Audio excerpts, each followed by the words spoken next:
La volonté de l'équipe municipale, c'est, ça s'appelait Aurillac Écoute, c'est le dispositif de médiation tel qu'il est prévu et dont je vais vous parler, pour que c'est une action pour que le festival reste une fête pour tous.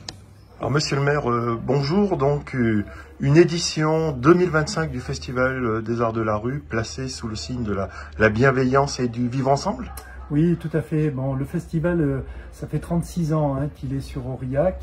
Il a survécu à beaucoup de vicissitudes, mais aujourd'hui, la création artistique des arts de la rue, qui est le moteur principal de ce festival, eh bien, cette effervescence amène sur la ville d'Aurillac beaucoup de festivaliers, beaucoup d'habitants qui se passionnent sur cette expression artistique. Pour autant, l'espace public n'est pas extensible, il y a des habitants et il y a parfois des comportements qui peuvent être abusifs.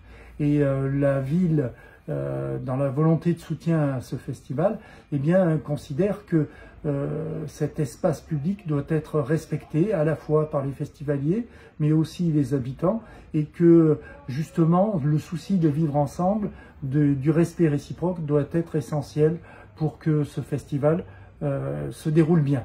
Alors, c'est pas une feria, c'est pas un espace de non-droit, le festival, contrairement à ce qu'on pourrait penser, mais je peux vous dire, et je peux témoigner que quand je rencontre des maires qui ont des férias, ils ont des actes beaucoup plus violents sur leur feria qui seraient pas admissibles à Aurillac. Pour autant, il y a aussi l'espace de la Ponetti, des comportements qui peuvent être addictifs ou de violence sexiste.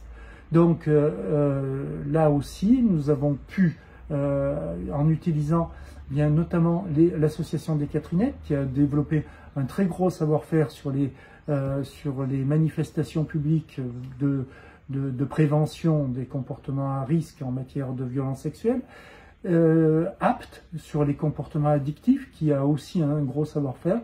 Au total, c'est à peu près 70 personnes, entre les Catherinettes, APT, les agents de la ville et Freeform, qui seront dédiés à la médiation, soit prévention, soit de médiation terrain, et qui vont permettre à ce festival de se réaliser dans des conditions de sécurité, mais aussi sanitaires et respectueuses du cadre de la ville d'Aurillac. Et comme vous l'avez dit dans la question, un festival bienveillant.